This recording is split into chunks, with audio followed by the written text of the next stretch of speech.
أعوذ بالله من الشيطان الرجيم. بسم الله الرحمن الرحيم. الحمد لله رب العالمين، ثم الصلاة والسلام على أشرف الأنبياء والمرسلين، سيدي وحبيبي ونور قلبي أبي القاسم محمد. اللهم صل على محمد وآل محمد وعلى أهل بيته الطيبين الطاهرين المعصومين الذين أذهب الله عنهم الرجس وطهرهم تطهيرا.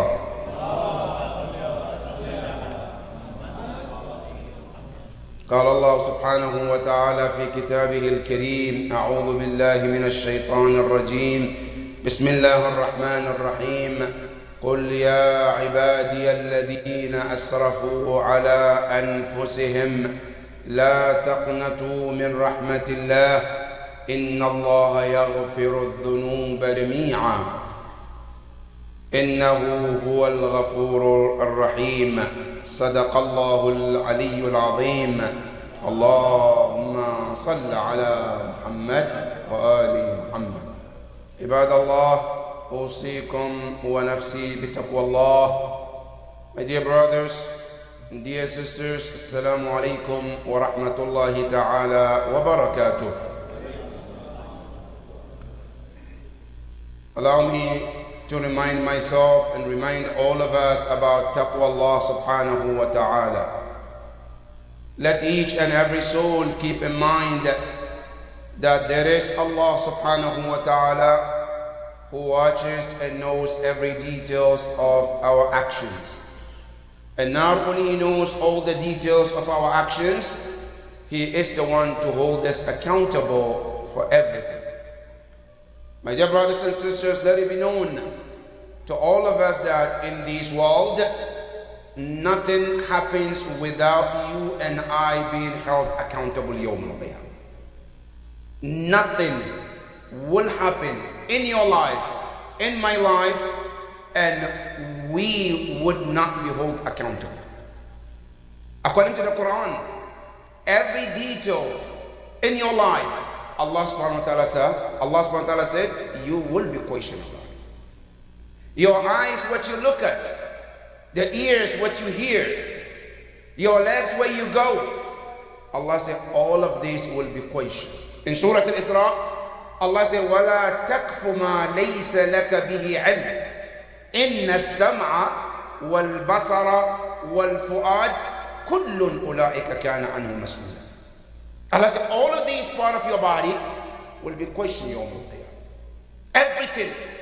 Allah subhanahu wa ta'ala said, we will question. Now, not only that, even things that you never even thought about. Things you never even thought it will be questioned. Allah subhanahu wa ta'ala tells you, we will question Yawm al-Qiyamah. Allah said in the Quran, on the day of Qiyamah, when a person is given his book, as he goes through the book and started to read it, he sees things he never thought it matters to Allah subhanahu wa ta'ala. Then he says, مَا لِهَذَا الْكِتَابِ. What a book. لَا يُغَادِرُ صَغِيرَةً وَلَا كَبِيرًا. Doesn't leave huge or small things. وَوَجَدُوا مَا عَمِلُوا حَاضِرًا وَلَا يَظْلِمُ رَبُّكَ أَحَدًا. Allah said, then they see everything is in there.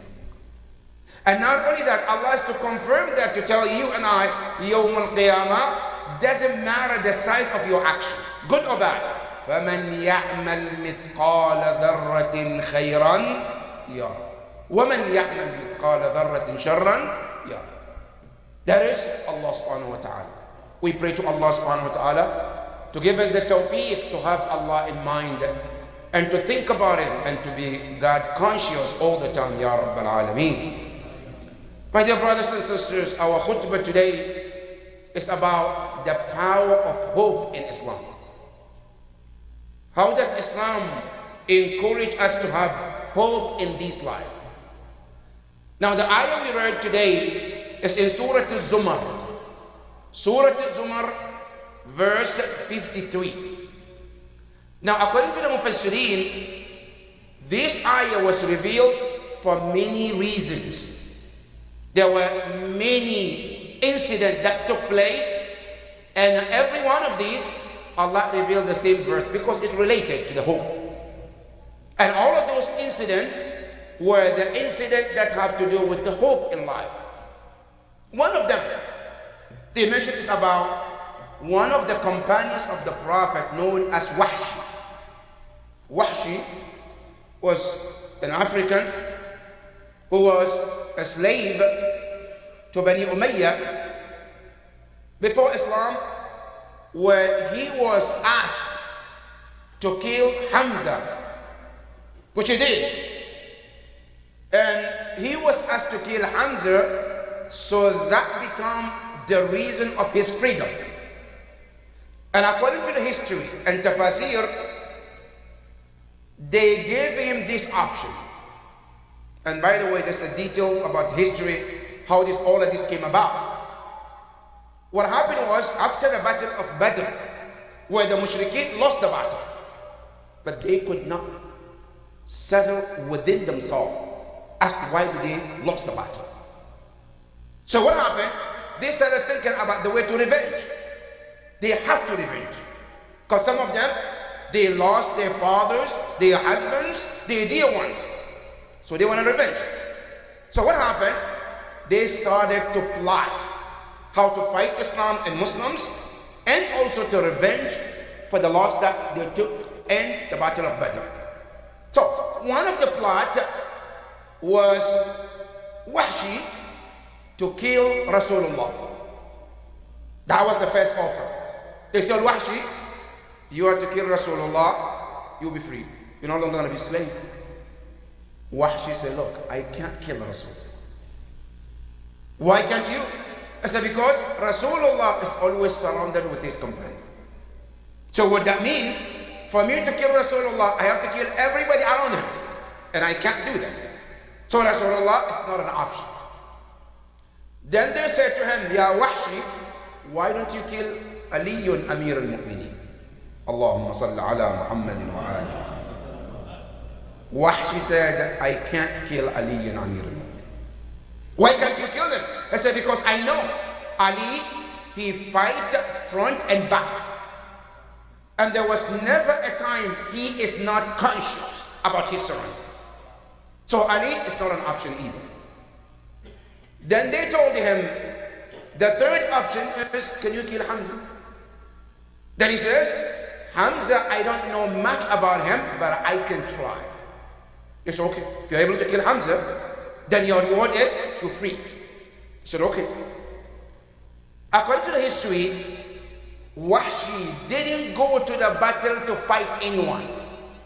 He went there, and all his purpose is to kill Hamza for his freedom.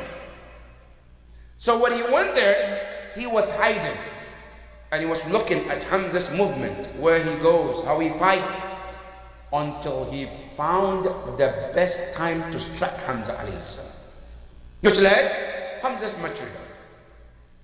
After Hamza alayhi salam died, which the battle also caused the Muslims to lose, and it became a very, very sad situation for Rasulullah.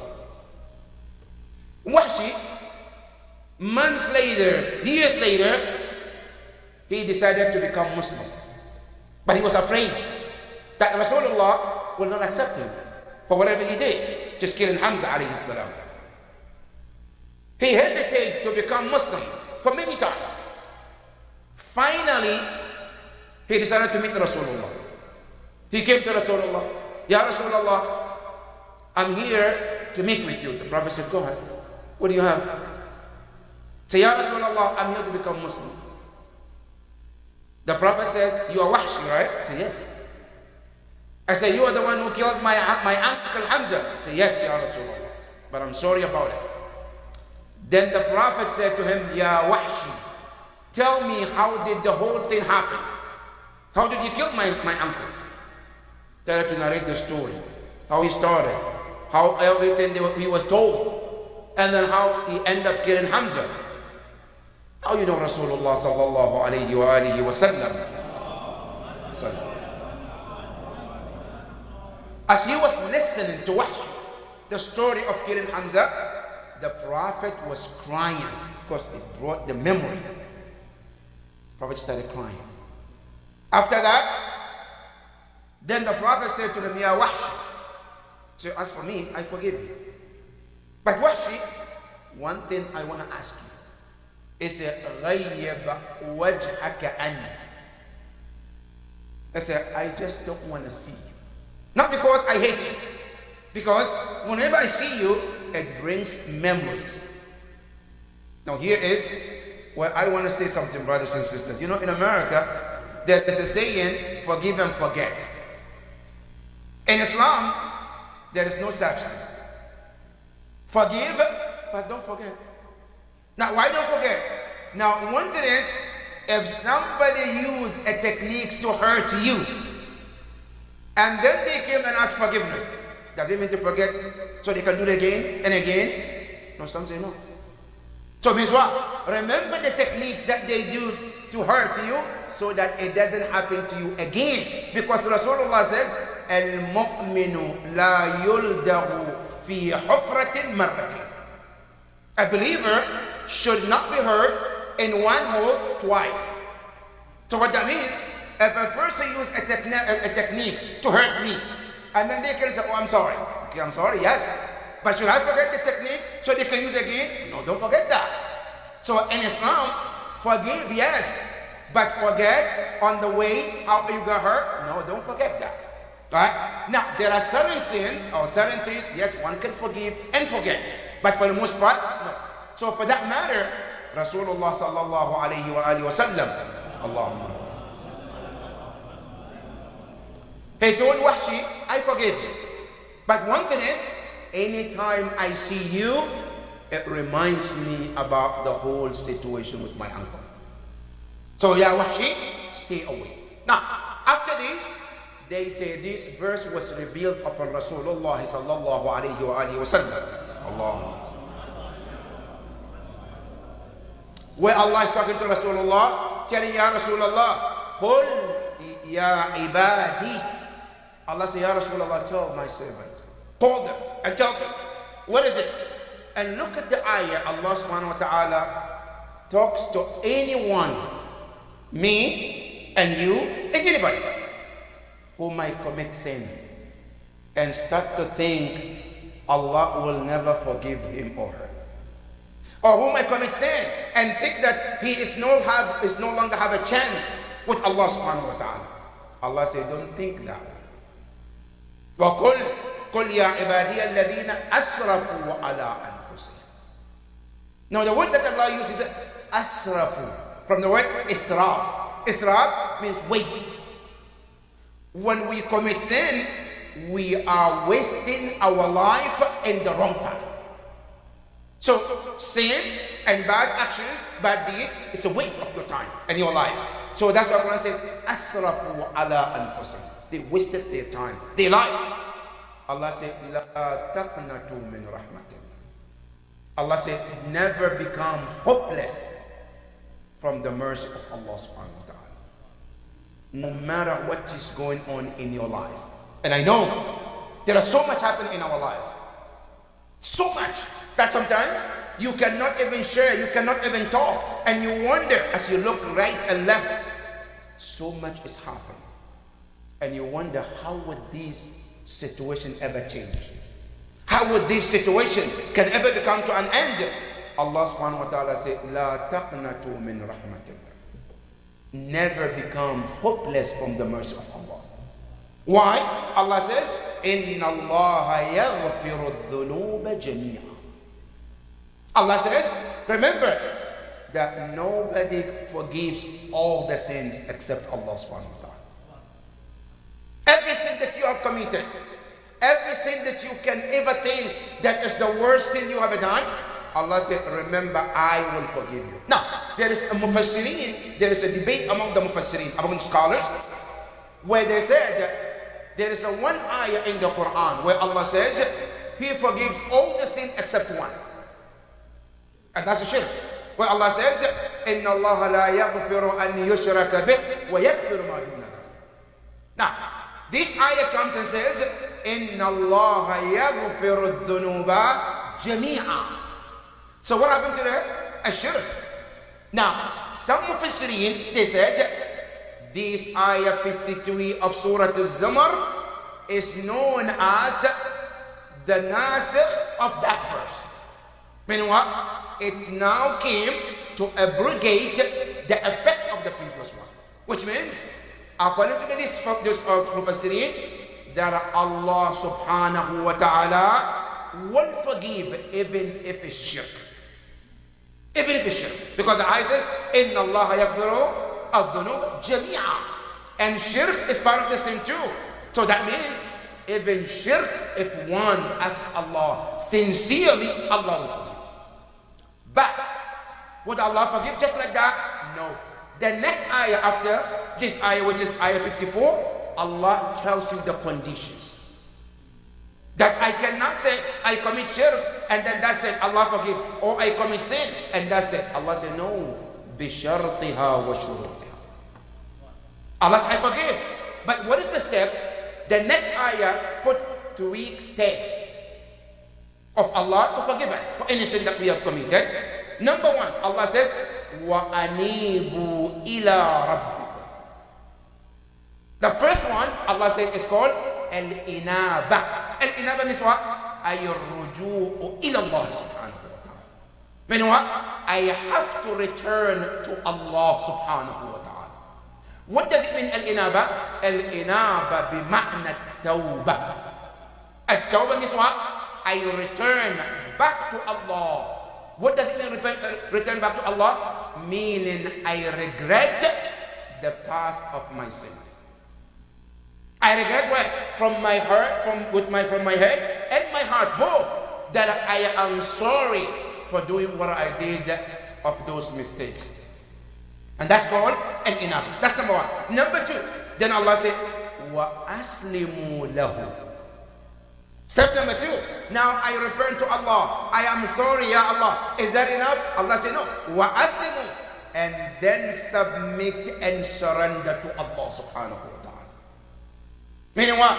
Now, whatever past I have done wrong, now I surrender to do the right before Allah subhanahu wa ta'ala.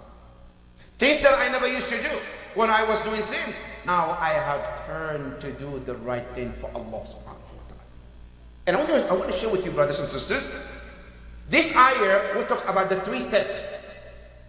Now, the detail of it, you can find it in Nahj al-Balagha, where Imam Amir al-Mu'mineen salamullahi alayhi, Allahumma salli alayhi, share details about how and where one can do to become forgiven by Allah subhanahu wa ta'ala. Okay, there are steps that Quran mentions of these 3 stages or steps, but Imam Ali mentioned 6 stages that you have to follow. And all of these 6 that Imam Ali mentioned is more explanation of these 3 stages that Quran mentioned. It's more sharah of what the Quran is talking about. So the second step is called at-taslim, to surrender fully to Allah subhanahu wa ta'ala. Now what does it mean, taslim? At-taslim, after we wrong Allah, after we commit sin, we come back to Allah and do what we normally really used to do.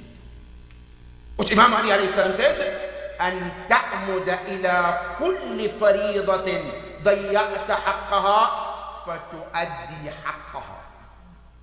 Imam Ali says, at-taslim means what? You go back, all the wajibat that you missed, that you didn't do in the past, and so you go back and start paying them all, and that is the next step of saying astaghfirullah. That is the second step. So the second, according to the Quran, at-taslim, at-tam, full submission to Allah subhanahu wa ta'ala. Now, the third one, Allah said, وَاتَّبِعُوا أَحْسَنَ مَا أُنزِلَ إِلَيْكُمْ. Then the third is what? You start to do the good things as much as you can. Now, if you do these 3 things, according to the Quran, then you are considered accepted by Allah subhanahu wa ta'ala. Then you are considered Allah is forgiving. Now, if you're forgiven by this ayah, then what that means, Allah subhanahu wa ta'ala said your sin that you have done, doesn't matter how big or huge it could be. Then Allah said, we take that sins and we change it to make it good deeds for you. And this is what Allah says, La taqnatu min rahmatin. The rahmah of Allah is here. That whatever the sin is, how huge it is, Allah says, أُولَٰئِكَ يُبَدِّلُ اللَّهُ سَيِّئَاتِهِمْ حَسَنَاتٍ. Allah says, those people are the ones we change their bad deeds to make them good, and then take those bad deeds and add it to the good deeds to add more good to their good deeds. And that is Allah subhanahu wa ta'ala. Now, my dear brothers and sisters, as we live at a time that is a very difficult time, and many things is happening in our life, what are the hopes in our life? Where do we turn to get the hope that we need as a Muslim? Number one, brothers and sisters, a mu'min should always see Allah as the only and the most hope you have in Islam. Because, not because I say, because Quran says, Allah says, أَلَيْسَ اللَّهُ كَافٍ عَبْدَهُ. Allah says, am I not sufficient for myself? Allah is telling you, I'm sufficient. Whatever you need, Allah said, I can be sufficient. So a mu'min should have the hope that whatever is happening in your life, whatever is happening in the world, have a hope in Allah subhanahu wa ta'ala, that He is the solver of all your issues. That's the first hope. The second hope is your Imam Zaman ajalallahu ta'ala farajah. Imam Zaman, if you cannot see Allah to give you hope as a being, look at your Imam Zaman. He's the next hope. He is your hope in life. That's why it's called Abul Amal. Abul Amal means the father of hope. When a person looks at left and right and you still can't find hope, look at your Imam Zaman. Allah subhanahu wa ta'ala made him to be a representative of hope on this planet. When you read Quran, Allah says, هو الذي بعث في الأميين هو الذي أرسل رسوله بالهدى ودين الحق ليظهره على الدين كله ولو كره المشركون. Allah said, we sent our messenger with this religion to dominate the entire universe. But that never happened yet. Who will practically make this happen in our life? That is Imam al-Hujjah, Sahib al-Asr wal-Zaman.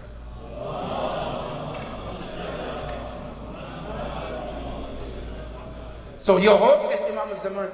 So whatever you go through, brothers and sisters, of hardship or difficulty, let's turn to Imam al-Hujjah.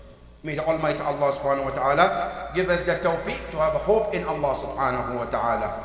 And may Allah give us the tawfiq to have a hope in our Imam al-Zaman. Bismillah ar-Rahman ar-Rahim. Wal-Asr inna al-insana lafi khusr illa alladhina amanu wa amilu salihat wa tawasaw bil-haq wa tawasaw bil-sabr. Sallu ala Muhammadin wa ali Muhammad. Sallu.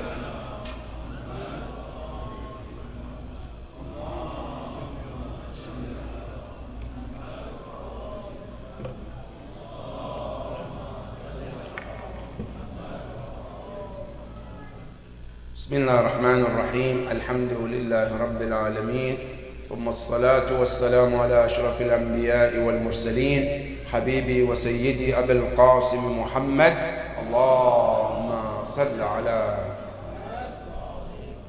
وعلى أهل بيته الطيبين الطاهرين اللهم صل وسلم على علي أمير المؤمنين وعلى فاطمة الزهراء سيدة نساء العالمين وعلى الحسن والحسين سيدي شباب أهل الجنة أجمعين وعلى أئمة المسلمين علي بن الحسين زين العابدين ومحمد بن علي باقر علم النبيين وجعفر بن محمد الصادق وموسى بن جعفر الكاظم وعلي بن موسى الرضا ومحمد بن علي الجواد وعلي بن محمد الهادي والحسن بن علي الأسكري والحجة بن الحسن المهدي أجل الله تعالى فرجه وسهل الله مخرجه اللهم بهم نتولى ومن أعدائهم نتبرأ إلى يوم الدين اللهم صل على محمد وآله.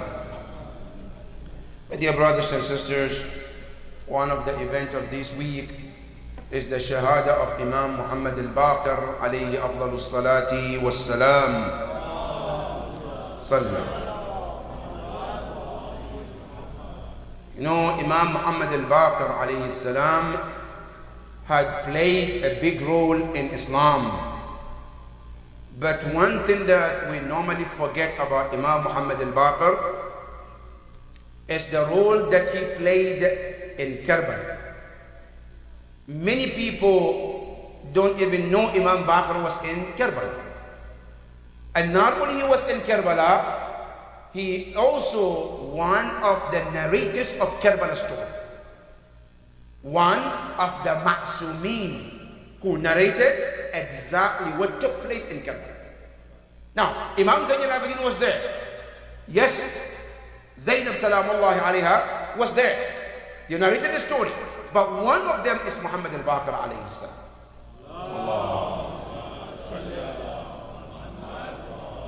And not only he narrated the story, he also witnessed all the brutality that the family of Ahlul Bayt went through. Even though he was a child at that time, but all the captivity and murder and killing, all of that, Imam Muhammad al-Baqir saw that and went through that. And he is one of the narrators of Karbala as well. That is one about Imam Muhammad al-Baqir. Now the second thing is, we hear more often about Imam Ja'far al-Sadiq alayhi salam, established institution in Medina. He opened this and he taught and it is. But one thing we forget is, Imam Muhammad al-Baqir was the first person to start the seed of that institution. He was the one who started it.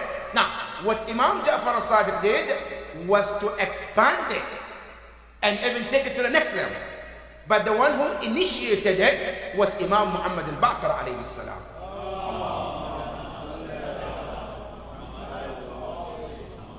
Because Imam Baqir alayhi salam, as you know from the history, not from the history, even from Rasulullah, that the Prophet talked about the type of knowledge that Allah gives to this great Imam. When Rasulullah was talking about the Imams, one after the other, one of the Imam that the Prophet have to pause and talk about his knowledge and talk about him in details was Imam Muhammad al-Baqir. And that is when Jabir al-Ansari was asking Rasulullah, when the ayah was revealed, Ya Rasulullah, who are ati'ullah wa ati'ur Rasul wa ulul amri minkum? Who are those individuals? We know Allah, we know Rasulullah, but who is ulul amr?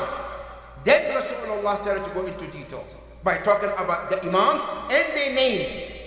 When Rasulullah reached to Muhammad al-Baqir, he says, وَإِبْنِي مُحَمَّدْ الْبَاقِرْ الَّذِي سَتُدْرِكُهُ يَا جَارِ وَإِذَا أَدْرَكْتَهُ فَأَبْلِغْهُ مِنِّي السَّلَامُ وَقَبِّلْهُ وَكُلَّهُ هَذَا سَلَامُ مِنْ جَدِّكَ رَسُولِ. That Rasulullah was telling him, Ya Jabir, you will live to see him. When you see him, give him my salam. And tell him, this salam is from his grandfather. And that happened. And he said, Jabir, وهو محمد الباقر الذي بقر العلم بقر. Rasulullah was displaying, who is Imam Baqir? الذي بقر البقر in Arabic, to split something into pieces. Now to give you a closest understanding, you know when they put puzzles, right? You put the puzzles together, and sometimes you take them into pieces, right? And sometimes it's hard to put them together. Now, al-Baqir meaning somebody who can take something and break it into pieces to the point where it's very hard for every person to put it together. That is the knowledge of Imam Muhammad al-Baqir alayhi salam. That is what Rasulullah was explaining. الَّذِي بَقَرَ الْعِلْمَ بَقَرَ. And all the scholars at that time, they all bear witness the knowledge of Imam al-Baqir. And on top of that, the student that Imam Baqir raised, one of them is called Abana bin Taghlib. One of them is called Zurara bin A'yun. All of these are called Qawadir fi Tarikh.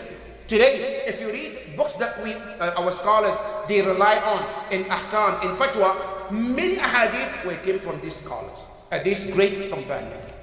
Zurara bin A'yun, Abana bin Taghlib, and the rest of them. That is the contribution of Imam Muhammad al-Baqir alayhi salam. Peace be upon him on the day he was born, and peace be upon him on the day he was murdered. May Allah subhanahu wa ta'ala grant all of us the shafa of Imam Muhammad al-Baqir alayhi salam. The second thing also is the shahada of the ambassador of Imam Hussein alayhi salam, Muslim bin Aqil rahmatullahi ta'ala alayh, the great companion who the Imam Hussein sent to Kufa to represent him, and they turned against him and murdered him. Peace be upon him, on this great companion, and may Allah subhanahu wa ta'ala elevate his status to the highest level in Jannah, Ya Rabbal Alameen. The last, not the least, my dear brothers and sisters, is about what is happening in America. And I'm not sure if many of us know what is happening, but it's something that to think about. And especially those of us who are having children in this country. And more so those of us who are having grandkids. You have to think about what is happening. Now, for those who know or you don't know, there is a battle about this LGBT stuff. You know, I really don't want to talk about it, but I have no choice, brothers and sisters. Because Jum'ah, one of the responsibility of Imam is to talk about the current affairs. Sometimes it doesn't taste well in your mouth, but you have to. You know, like somebody when you're sick, sometimes you don't have to take medicine, but you have to take it anyway. Sometimes we don't feel good to talk about it, but it's your responsibility to speak about it. Now we know about this matter, and we know where our religion stands when it comes to that. However, now this is going to a next level in this country. That today, whether you know or not, this matter have now come to the point where the schools have no choice but to teach it or to talk about it. Now, that is one thing. I wish this is all what it is, but there's more to it. Now, the next level is your child and my child cannot leave the class if it is against their religion. Whether they like it or not, they must stay in that class and listen whether their religion accepts or not. That's must. That's where we are today. Now, you know, and I know for sure, that in America, we know that it's a religion, it's a country that talks about freedom of religion, freedom of expression, right? In America, we know, years ago, when a person works in an institution, and they tell them, no, you cannot leave beard. And I've dealt with many of our brothers here who work in those institutions, and they tell you cannot leave beard. They say, on religiously, I have to. But you have to bring a letter. Now you take a letter, it's okay, you can keep beard. Now, not only that, a person works in an institution as a sister, they tell you cannot keep hijab. No, it's a religious duty. They say, okay, you can keep it if it's a religious duty. Now, it has got to the point, it's no longer about your religion anymore. Now your child, whether he or she is a Muslim or not, they must sit in that class, they must listen whether you like it or not. That is the situation we're in, brothers and sisters. And this is where, my dear brothers and sisters, and I've been echoing this in our ears as an Idara Ja'fariyah, how important we need a school for our institution. How is important our organization, our community to have a school for our own, where we can teach our children our Islamic teachings and protect our children. Now, it's your responsibility, all of us, those of us who have children, in those organizations called public school. Now you are responsible to protect your children. And if you don't, God is waiting for you. And it's not my word. Allah tells you, Ya ayyuhal ladhina amanu, ku anfusakum wa ahlikum nar. Protect yourself and your children. This is the situation that we go in. And I pray to Allah subhanahu wa ta'ala that something can be done to resolve this matter, inshallah. May Allah make it easy for all of you, Ya Rabbal Alameen. Ya Allah, help the ummah in this crisis, Ya Rabbal Alameen. Help the ummah through these difficulties, Ya Rabbal Alameen. Bismillah ar-Rahman ar-Rahim. Inna a'tainaka al-kawthar. Fasalli li rabbika wanhar. Inna shani'aka huwa al-abtar. Sallu ala Muhammadin wa ali Muhammad.